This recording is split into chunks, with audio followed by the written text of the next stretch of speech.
When you hear your biography like that, you sound a whole lot more impressive than you really are. Real quickly, you'll be able to tell I'm not from what they call the region here, apparently. So I'm a little further south. So, but that's me. That's my smiling face in uniform. So, just a little bit. I do actually, all jokes aside, I do have. If you'll indulge me for just a minute, I do have a little bit of connection to Lake County. Both professionally here, obviously today, but back when I first came on, we had a guy by the name of Governor Evan Bayh. Some of you in the audience might remember when he was governor. Some of you weren't probably born yet. But when he was governor, he had sent the state police to the Lake County area, specifically Gary, for those of you that might remember. And so almost 31 years ago now, I was one of those troopers that was sent up here to try to help combat crime in the Gary area. So coming from the cornfields of Rush County to the urban areas of Gary, Indiana was quite an eye-opening experience for a young 22-year-old Thundercat state trooper, I can tell you. But one of the things that I realized when I was there is that I needed good backup. And at the time I had met what is now my wife, and having that experience up here gave me an opportunity to realize that I needed somebody important like her to help me get through this type of work. And so I would like to give a nod to my beautiful bride of over 27 years, my wife, Carla. She's here with me today. So we made the short drive up here. We live southeast of Indianapolis, so she's coming with me today to do this. So I appreciate you taking the time, and I'd like to thank the Stop the Traffic organization for the invitation here today. So I do like to walk and talk. Apparently they don't have a clicker, so that's going to limit me a little bit here. But you know, why are we here today? So when Mr. Reynolds had asked me, oh, thank you. So when Mr. Reynolds had contacted me, so I'm a walker talker, okay, so just bear with me here. He asked me to do a number of things, so it's a little bit unconventional, some of the things I want to talk about. But just to give a little bit of background, as the biography stated, I went to the Texas State Highway Patrol Academy in the fall of 2022 there in Austin, Texas. And the Texas State Highway Patrol is the tip of the spear on human trafficking. And so our organization, Indiana State Police, subscribes to what's called the Interdiction for the Protection of Children. So basically it's your children, human trafficking and so forth, and the exploitation. So I went down there and got trained up on that. And so now I teach at our State Police Academy, as well as the Indiana Law Enforcement Academy. As a matter of fact, I'm teaching next Tuesday human trafficking. So it's part of the curriculum that we teach to get out to our law enforcement partners around the state. But he asked me to talk about a number of things. He wanted me to talk about some missing persons here in Lake County, not specific cases, but just some general information. He also wanted me to talk about the impact of vacant properties up here in the area. Of course, we're here today for some human trafficking. And the last thing that I want to talk about, and I will be honest with you, it's not an area of expertise for me by any stretch of the imagination. My wife will tell you I struggle mightily with technology and so forth. But we're going to talk about cyber stalking and some internet safety, and it's some information that we got from our partners with the National Center for Missing and Exploited Children. Please. So let's get into it. So the missing persons here in Lake County specifically. So as we all know, Indiana is the crossroads of America, right? So in Indiana, we have approximately 7 million residents in our great state. 1,140 of those are missing here in the state of Indiana, and 185 have been missing for 10 years or more. So unfortunately, what that tells you is that those are likely unsolved death investigations or something to that effect that have occurred. But by contrast, here in the region area of the state, we have approximately 503,000 residents here in Lake County alone, so it's a pretty good sized population base. There are 131 reported missing persons here in Lake County as of 2025, but the good news is we transitioned, there were 185 reported missing persons in Lake County in 2020, so I'll consider that some good improvement. Go on to the next one, please. So how do those kinds of things impact us here with vacant properties and so forth? And it certainly isn't a referendum on Gary by any stretch of the imagination, but it was something that Mr. Reynolds asked me to talk about here today. And I will be honest with you, some of the information is rather elusive to get a hold of, but this is what I was able to uncover.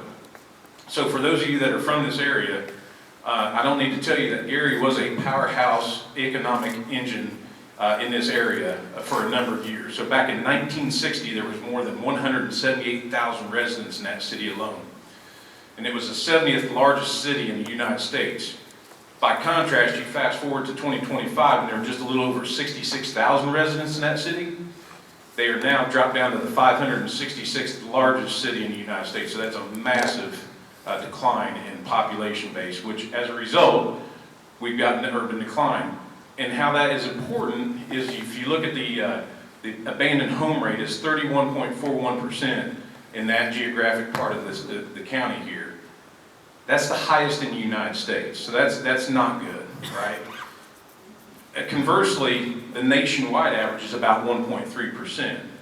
And there are somewhere, again, it's a bit of a moving goalpost, there's between 10 and 13,000 vacant properties in the city of Gary alone. So that's a massive amount of properties, a daunting task. And I know that they're doing some things to try to make that, improve that area, but it takes a lot of time and a lot of money for sure.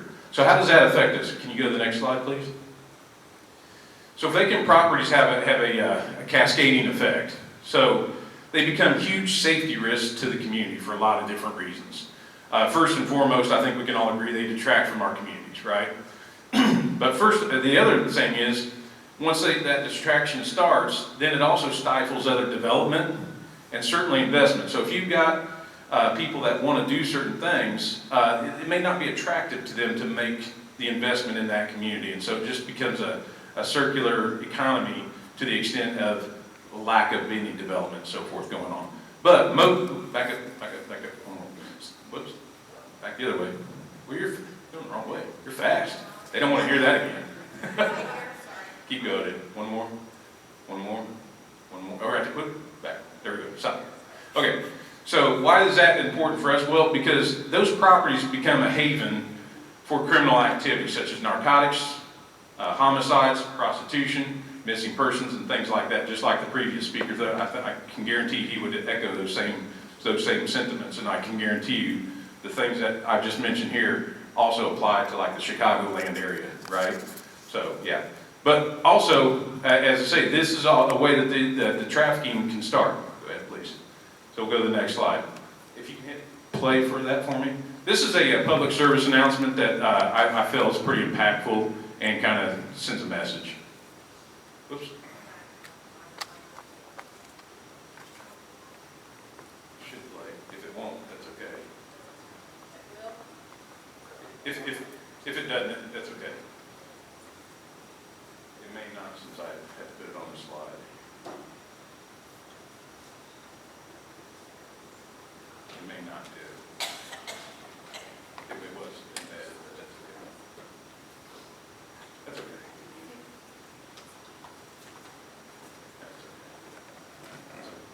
We'll skip, sorry about that, there was a little technical difficulty. We'll skip over to the next slide. So, I know you guys know a lot about these things, but this is coming from a law enforcement perspective. So, as you know, there's two different kinds of trafficking, essentially, that are most common. Your sex trafficking and your labor trafficking. Many of them will go interconnected. But in a nutshell, it's the recruitment, harboring, transportation, provision, obtaining, patronizing, or soliciting of a person for the purpose of a commercial sex act in which the commercial sex act was induced by force, fraud, or coercion. And those are very critical terms, and we'll get into more of that here in just a minute, in which a person induced to perform such an act is under the age of 18 years of age. Labor trafficking, conversely, is recruiting, harboring, transportation, provision, or obtaining of a person for labor or services through the use of force, fraud, or coercion, same sentence there again, for the purpose of subjection to involuntary servitude, peonage, debt bondage, or slavery. So as the previous speaker talked about, it's modern day slavery.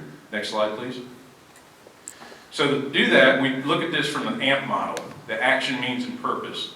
So for example, in the action portion of it, you have the recruitment, the harboring, the transportation, the providing, the obtaining, the patronizing, or the solicitation. And then the means by which they get these victims to do this is through force, fraud, or coercion. And then the ultimate end product is the labor or services or the commercial sexual contact. Go ahead, next slide, please.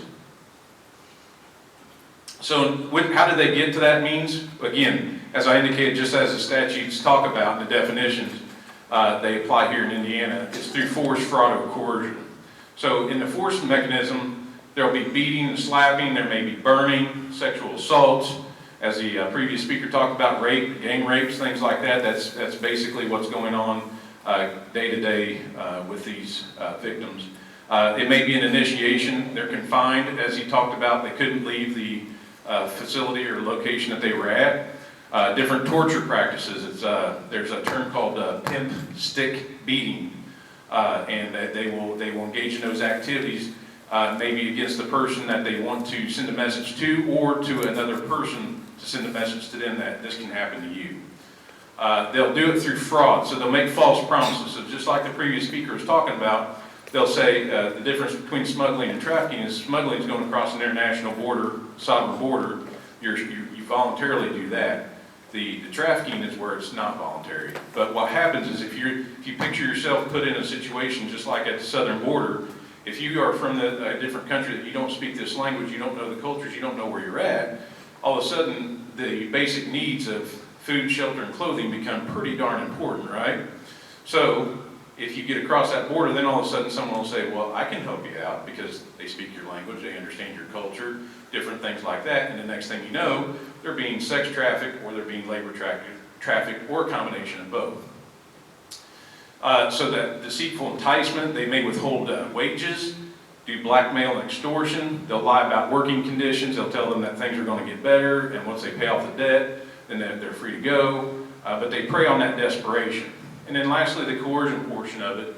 There's threats of serious harm, there's intimidation, humiliation. A lot of this can be psychological as well. There's a lot of psychological manipulation here. The emotional abuse, they control their daily activities. We see cases where they'll be asked permission to charge their phone. How many of you know you just have to ask permission to charge your phone, right?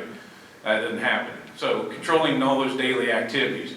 Establishing quotas, they have to sleep with so many people or do so many hours at a job, things like that. And they create this culture and climate of fear. Next slide, please. So the different forms of commercial sex exploitation that we identify, we have familial, we have intimate partner, we have pimp, the survival style, and of course the organized crime. And if you'll go to the next slide, so you will ask yourself, who are traffickers? Well, what I would tell you is there's a common denominator here. 36% of the time, it's an immediate family member, okay?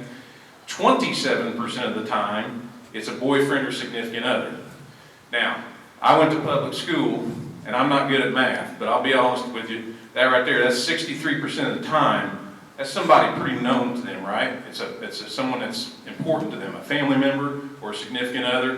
And then if you had the friends of family, that'll ratchet it up to about 76, 77% of the time. So it's not a situation where it's the white van in a parking lot in an alley going to grab you off the street like they see in the movies, right? That's the exception, not the rule I would offer to you, okay? So they start that grooming as the previous speaker talked about. Next slide, please. But one of the things that we want to talk about today is we all understand the trafficking and some of the challenges with it, but there may be a lot of reasons why these folks may not want to self-identify or leave the situation. And we'll hit on some of these. Knowing what I just discussed with you, if you have a family member or a significant other or a friend, so 70-some% of the time, you have a love or loyalty to that person, okay? Because again, they're providing needs for you. And the needs may be that you weren't being met at home either. So if you're a young person who's impressionable and things aren't necessarily going your way, someone will fill that void, okay? And they'll do it through fear, due to threats and violence. Again, we talked a little bit about this through the language barriers, and also many times, especially young people, they don't know what the laws are, right? I mean, even adults many times don't know what the laws are. I sometimes don't even know what the laws are, and I've been in the game for 30 years, right? So, I gotta look at the books. And they don't have options, and they don't know who they can trust, because many times the people that are perpetuating the crimes are people that you would think you could trust. They could be pastors, they could be teachers, right? How many times do we see these kinds of things? Law enforcement, all kinds of different scenarios. How many headlines do you see with those same scenarios, right? So, and they're manipulated to buy into the life with this false sense of security. Go ahead, please. So there's a lot of reasons why victims may not disclose, okay? They may feel ashamed. They may blame themselves for what's happened. They've made this choice, things like that. They're embarrassed. There may be a sense of guilt. Many times because they've been perpetuated this way, or maybe they've been arrested, they believe they're the criminals, right? And not necessarily victims. They may have engaged in criminal behavior, but it doesn't necessarily make them a criminal, if that makes sense to everybody, right? So, and they may not realize, honestly, that they're a victim of human trafficking, okay? Because of the way that they've been manipulated into this lifestyle and into these activities. And again, they fear law enforcement and the legal system because they may have experienced arrest, or again, maybe law enforcement has been involved in these kinds of things and they don't know who they can trust. There's a huge fear of retaliation. They may have engaged in other criminal activities and they just don't know who, if anyone, they can trust. That's the bottom line. So they're basically on an island by themselves. Next slide, please. So in this wheel, you have the two prongs. You have the sex trafficking and labor trafficking, and it all goes into the middle, and that's for your power and your control. That's what the bottom line is. Trafficking is about power and control, and I'm not going to go through all the things, but as you can see, there's a lot of things here that we talk about. The economic manipulation, physical abuse, emotional abuse, things like that. And I use that as a segue for the next portion of our instruction here that I'll talk about, and you'll see there's some common nuances to trafficking, and I think it's also a gateway into potential trafficking for some of our younger people and even adults. Go ahead, please. Good. So, what do your children do online? You may not really want to know the answer to that, to be quite honest with you. Okay? Next slide. They're doing all kinds of things. So they're doing their schoolwork. They're probably maybe doing videos. They're doing games. They're talking, things like that. There's all kinds of different things. And that's, you go, yeah. So you can't teach everything. And I would offer to you, as connected as we are, we're incredibly disconnected, right? You can be in a room with somebody and not even have a conversation now. How many of you texted your significant other, hey, can you get me a cup of coffee? Can you come upstairs? Can you change the laundry over? Things like that, right? We do that. Yeah, we do that in our house. Okay, and I'm a state public servant. We don't live in a mansion for God's sakes, you know. So, but anyhow, there's a lot of risks online, right? So there's all kinds of inappropriate content. You have online privacy issues, online enticement. We'll get into that here in a minute. Cyberbullying, sextortion, and sexting. Does anyone, show of hands, know what those are by chance? Okay, next slide, please. We're doing good on time.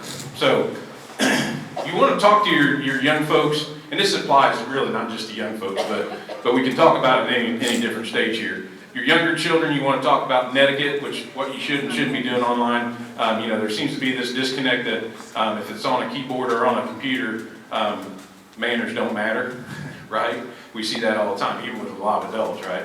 But looking at inappropriate contact, passwords, not trusting everyone you meet online, because how many of them say, well, this is my friend. Well, have you ever met this friend? No, I've never met this friend. Well, where are they at? Well, they're online, whatever you name the platform, right? And then as they get older, it starts to migrate into other things like cyberbullying, the sexting, the posting of personal or inappropriate information. And then, of course, the real scary part is when they start wanting to meet people offline, right? Next slide, please. So where do you start with that? You want to build a stronger relationship foundation. You want to develop trust between you and your loved one. Be comfortable talking about the uncomfortable, right? No one wants to have that conversation with their parents or significant person in their life about super personal matters, but you really need to. That way it will help them with their critical thinking as well as their problem-solving skills, and it will develop resiliency for them as they continue moving through. And it will help with what they should and shouldn't be doing online. Next slide, please.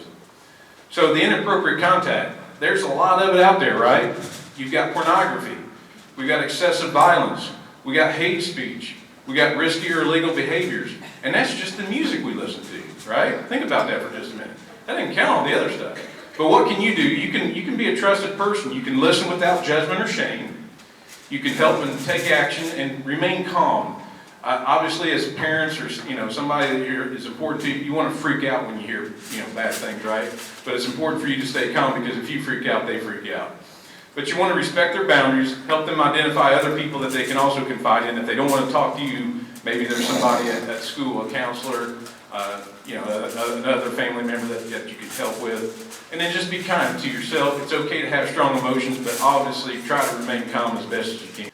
Don't frighten them. Listen attentively and stay calm. Tell them it's not their fault. answer their questions, and just get some help if you need help. So what should they do if they start experiencing these things? Turn it off. That's the easiest thing to do. Turn it off, back out of the screen, tell somebody about it, report it to the app or the website, and then you can also obviously report stuff to the cyber tip hotline. Good. But together we can help with privacy settings, blocking inappropriate materials, and if you find different things that are inappropriate, by all means block it. So the inappropriate content, it can be illegal or inappropriate behavior, it can be offensive language, threats of violence, underage drinking or use, hate speech, different things like that. We see a lot of this. So what should you be putting online? Well, pictures of family or friends, personal information, conversation with unknown people in an online game. That's a huge problem right now with the online gaming. Many of your predators are using that as a platform to get into the home, okay? Creating videos and streaming services, checking in. How many of you check in? Hey, I'm at this event today, right? And that's okay most of the time, but whenever you're doing that, you're sharing your location, right? And then sending viewing of explicit or provocative photos and videos. Next slide.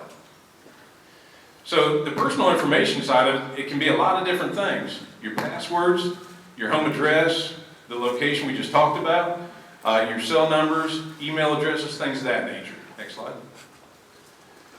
So those risks of sharing information online things are great because it helps you connect with people that maybe you don't get a chance to see very often or connect with, or people from your past, past employers, classmates, things of that nature. But there's a risk with that. And it goes all around, and we'll just go around the board here. Cyberbullying, online enticement, sextortion, hacking. We've all seen the things about our personal information, personal data getting hacked, right? From banks to Equifax, credit reporting companies, insurance, all that. Go back. Stalking, identity theft, and of course online scams, because that's how the bad guys get to your pocketbook. Next one. So what can you do? You can establish rules about what you should or shouldn't be sharing, learn about your reporting options, setting different privacy settings on your devices, creating strong passwords, and I know we're all guilty of using the same password. I'm there with you. So I'm just conveying the information, okay? Talk about the friends list, who these people really are, and then just creating a safety plan, what they should or shouldn't be doing. So online enticement, this is where I would offer to you, this is kind of what I would say is a little bit of a twist on trafficking, quite frankly. This is a new, not new, but a newer avenue for which trafficking can occur, not always, but can. So online enticement involves an individual communicating with someone they believe to be a child via the internet with the intent to commit a sex offense or abduction, and includes sextortion, just like our previous speaker talked about. Next slide. So how do these solicitations occur? Well, most of the time they're online, of course, and they occur with older teens, and they're most of the time solicited by their peers. And most are not bothered by it at all because they have been grown up with these devices in their hands. Next slide, please. But this is part of their grooming techniques. Okay, this is where this starts happening. They will exploit that natural curiosity. They will introduce sexually explicit images, and many times it doesn't take but just a few interactions before the picture of the private parts come through, okay? Happens very quickly, and I'm sure he could attest to that based on some of those types of undercover things they've been doing. Using an adult status to control their behavior, that starts that manipulation thing. And then they're going to give them gifts like phones and gift cards, things that teens or young people might want or maybe don't have access to. Next slide. And this grooming, they'll do that to flatter them, send them gifts. They will start down that hole of discussing inappropriate adult subject matters like sex. They will ask them to keep secrets. So this is very consistent with what you see with child molesting, things like that. They will turn them against their family and friends. Again, people are very busy nowadays, and many times when you get home from work, you've been working hard, you just want to eat dinner, maybe have a drink, and just not do anything, right? Well, somebody's got to watch the store, because if no one's watching the store, they are. They will fill that void in a heartbeat. They will share or ask for revealing images. This is how it starts. And then they will blackmail them to ask them for more. And then they'll want to meet face to face. Next one, please. So that's signs of grooming. If you're seeing calls from unknown numbers, maybe they're receiving gifts and they're like, well, where do you get this? And they'll say, oh, this friend that I met online. Maybe when you walk in the room, they minimize that screen and do some different things. They get very upset when they can't get their devices. If you want to watch a teenager or a young person lose their mind, grab their phone and just walk away with it. It's almost like they can't breathe at that point, right? And then they'll start rejecting their family and friends. Next slide. So what can you do? Talk to your children about the relationships. It's all about communication. Set up a policy about meeting people or older people online, and if they're going to meet them in person, discuss what you should or shouldn't be doing. Know who their friends are as best you can. Teach them the warning signs. Call police if you have an issue, and of course you can report to the cybertip.org. Next slide. So kids are very capable of this as well. So as you can see in this slide here, this person, again, very quick interaction, wanted to show them some pictures. The kid even made a report. So kids know how to do this probably better than most adults do, right? Next slide. So anyone who sends her child photos or videos containing obscene content, that could be child pornography depending on the age. Anyone who asks your child to send them sexual images, speak with your child in a sexual manner, or anyone who asks to meet your child in person. Again, this is an opportunity for them to try to start doing these things. So this was where sexting comes in. So the Indiana General Assembly had to deal with this because young people were sending each other pictures of their private parts, right? When they were doing that, they were committing felonies called possession and manufacturing of child pornography. So because it became such a problem, the General Assembly had to make some adjustments to the statute so that we didn't have a bunch of teenagers getting charged with felonies for child pornography and becoming registered sex offenders and all that kind of stuff. So it's basically posting nude or partially nude photos, and the research suggests that 19.3% of teens have sexted. Okay, and I would offer to you it's probably higher than that, honestly. And 34.8% of teens say they have received a sext. Okay, so that's a text message with sexually explicit material. Next slide. So why are they sexting? Well, there's younger people in here, there's some older people in here, but it all still applies regardless of your age. Sometimes they think it's funny, they want to impress somebody. There may be some peer pressure. There's a lot of peer pressure in today's world, right? To appear maybe what you're not. They want to experiment with relationships. They want to explore maybe sexual behavior and boundaries and things of that nature. Next slide, please. But there's a lot of consequences to it, and that's why the General Assembly had to step in and intervene a little bit to help not make it such a catastrophic decision by these young folks. Because there's humiliation involved, and then there's bullying that happens with it, and then blackmail. That's where the rubber really meets the road on a lot of this stuff. But it can also result in school discipline or police involvement.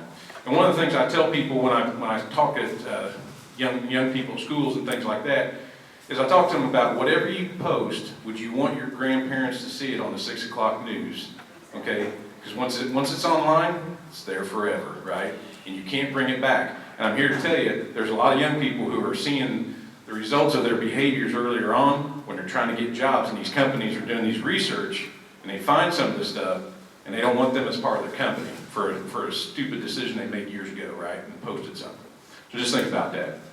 So start these conversations early. You can give some real life examples. Discuss what a healthy sexual relationship looks like. Talk about ways an image can spread online, which, again, once it's on forever, basically, right? And talk about the resharing and, of course, reporting it if you see something wrong. Next slide.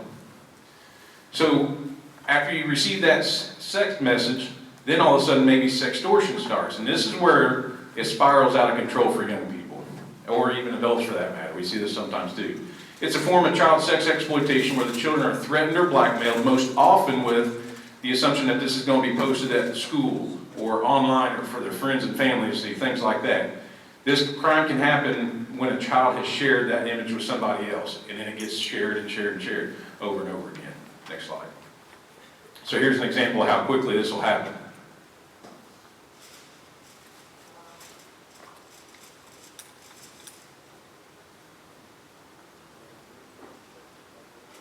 Now picture yourself being a young person getting this, and you're freaking out right now, right?